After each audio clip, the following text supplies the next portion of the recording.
Depuis 2016 et le retour de la marque aux losanges en Formule 1, les projets et les têtes pensantes se sont succédés à la tête de Renault puis Alpine. Été 2023, nouvel épisode de la saga, et ce n'est pas le plus calme.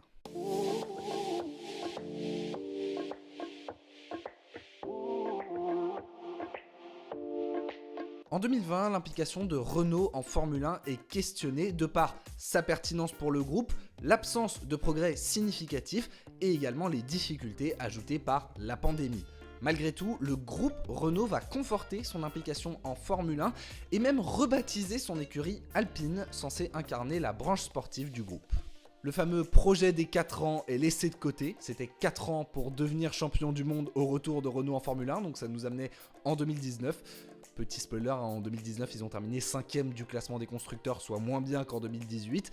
Mais ce projet va finalement être remplacé par celui des 100 courses, qui est finalement exactement la même chose. On se laisse en gros 4 saisons pour arriver à jouer des victoires et surtout le titre mondial, ce qui nous amène à horizon 2025, voire 2026. Un ménage est fait au sein de l'écurie Renault avec le départ très symbolique du team principal Cyril Abiteboul qui incarnait vraiment le projet Renault, mais celui-ci ne va pas être vraiment remplacé numériquement. Un autre homme arrive à la tête d'Alpine, la marque entière, il s'appelle Laurent Rossi, et même s'il n'est pas censé s'impliquer directement dans les affaires de l'écurie F1, on sent tout de suite qu'il veut capter la lumière de ce projet, il met des hommes de l'ombre au travail, mais il va incarner l'écurie de Formule 1, alors qu'il est au-dessus de cela, il est responsable également des voitures de route Alpine, mais aussi de l'engagement d'Alpine dans d'autres catégories, pas seulement donc de la Formule 1, et pourtant il va être assez omniprésent. 2021, la première année d'Alpine, est dans les faits plutôt une année de transition. C'est la première année de Laurent Rossi, de Fernando Alonso, également en tant que pilote,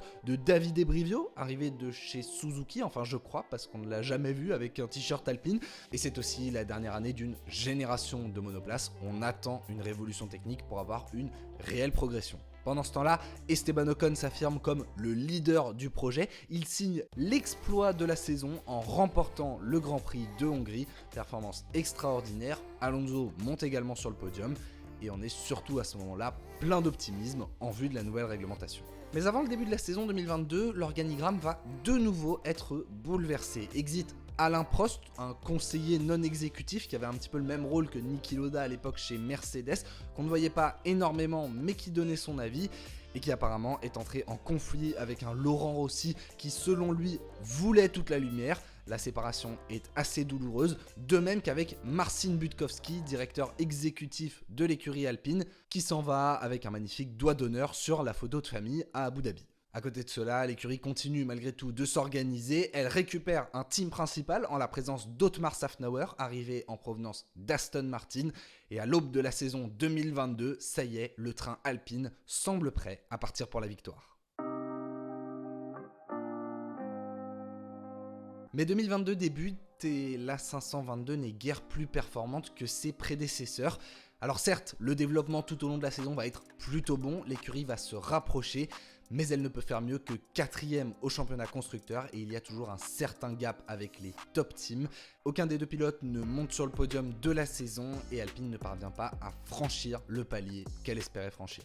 De plus, l'écurie va faire parler d'elle en dehors de la piste, c'est jamais bon en Formule 1, car elle va passer très rapidement en 2 jours de 3 excellents pilotes pour 2 baquets à un seul pilote et très peu d'opportunités sur le marché des transferts. En effet, mécontent du management et notamment de la position d'Otmar Szafnauer, Fernando Alonso claque la porte et s'en va chez Aston Martin, pendant que le rookie Oscar Piastri, à qui Alpine a financé toute sa carrière en monoplace, a déjà signé un contrat avec McLaren. Les annonces sont faites dans un cafouillage total. Ils officialisent Piastri alors qu'il a déjà signé chez McLaren. L'écurie se fait un petit peu ridiculiser sur place publique et s'en sort finalement extrêmement bien car elle trouve un pilote. Pierre Gasly cherche une porte de sortie de chez AlphaTauri presque miraculeusement car cette écurie en stagnation n'attire pas énormément de monde. Mais l'écurie parvient à se cacher derrière le fait que les deux sont français et que l'on va donc chercher à créer une unité nationale en essayant de faire oublier que les deux pilotes sont quand même des ennemis notoires. Pour l'intérêt supérieur de la nation, Ocon et Gasly marcheront donc ensemble, ils seront frérots, mais pas trop. Le seul moyen de faire taire les critiques, on le sait, c'est la piste. Malheureusement pour Alpine, non seulement elle continue de stagner en 2023, mais en plus elle se fait dépasser à vitesse grand V par l'ennemi Aston Martin qui a donc recruté Fernando Alonso et qui soudainement va truster les podiums de Formule 1. Laurent Rossi pousse un coup de gueule à Miami. Le budget étant limité, ce n'est plus une excuse valable. L'objectif de marquer plus de points qu'en 2022 semble déjà très compromis et celui de conserver la 4e place au classement des constructeurs quasiment impossible. Malgré un joli podium d'Ocon à Monaco, la rivale McLaren va porter le coup de grâce à Alpine en la dépassant elle aussi à une vitesse fulgurante, faisant reculer Alpine à la 6e place du classement des constructeurs. Les Bleus n'y arrivent pas, l'objectif de 100 courses a déjà été repoussé, la direction sent qu'elle doit intervenir. Même si ce n'est certainement pas l'élément déclencheur, de doubles abandons consécutifs en Grande-Bretagne puis en Hongrie vont avoir raison d'une bonne partie de l'organigramme d'Alpine. Tout commence le 20 juillet avec la décision la plus symbolique. Laurent Rossi, CEO d'Alpine et figure omniprésente dans les médias, est écarté et renvoyé aux projets spéciaux liés à la transformation du groupe. Bref, il est mis au placard. Rossi est remplacé à la tête d'Alpine par Philippe Krief, auparavant directeur de l'ingénierie et de la performance produit Alpine. De nouveau, c'est un profil parfaitement étranger à la Formule 1 qui est nommé, mais avec, semble-t-il, cette fois une réelle volonté de faire une distinction entre la direction d'Alpine et l'écurie de Formule 1. En effet, d'après Auto Hebdo, Krief n'est pas médiatique pour un sou. Il devrait donc laisser l'écurie de Formule 1 travailler de son côté. Celle-ci sera désormais dirigée par Bruno Famin, passé par Peugeot Sport et la FIA, est devenu en 2022 directeur exécutif chargé du moteur d'Alpine F1 Team.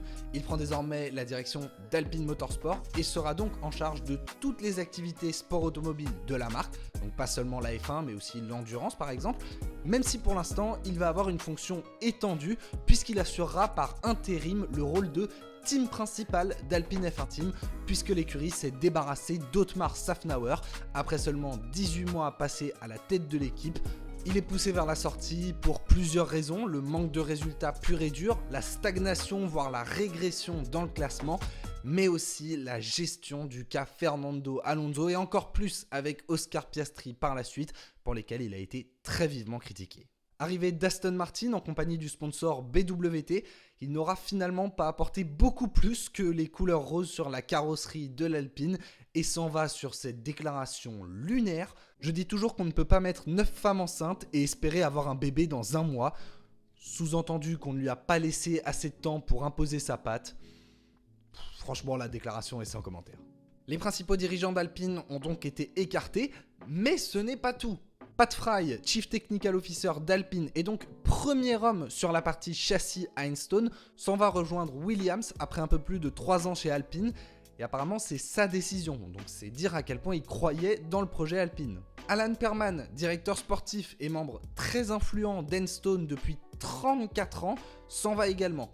Là aussi, ça veut dire qu'on va vraiment renouveler quelque chose. Si apparemment il y avait des soucis de communication entre Viry-Châtillon et Enstone auxquels il n'était pas complètement étrangers. Ces deux-là sont remplacés respectivement par Matt Harman, déjà directeur technique à Enstone, et Julien Rouze, a priori par intérim, du côté de la direction sportive. C'est donc le grand ménage, des figures très importantes et également des figures très anciennes s'en vont, pour repartir sur une nouvelle dynamique ?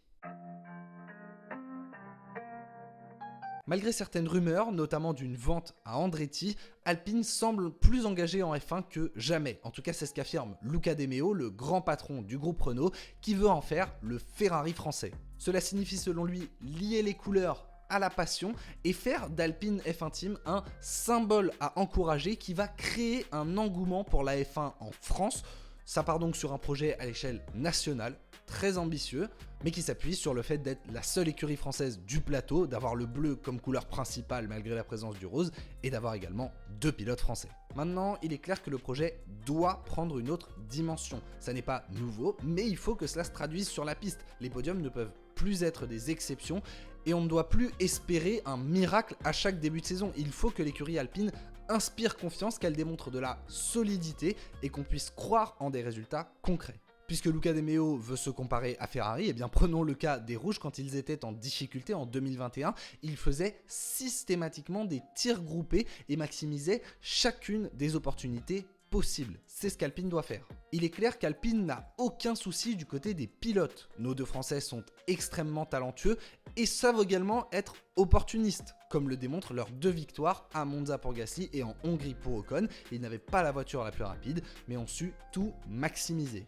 En revanche, c'est la structure de l'équipe qui doit se solidifier pour devenir irréprochable sur le plan opérationnel. Ça devait déjà être le cas sous Laurent Rossi, c'est ce qui avait été pointé du doigt notamment à Miami par le Corse, mais il faut maintenant l'appliquer et maximiser chaque performance, parce qu'Alpine est déjà bien parti pour terminer 6ème au classement des constructeurs cette saison.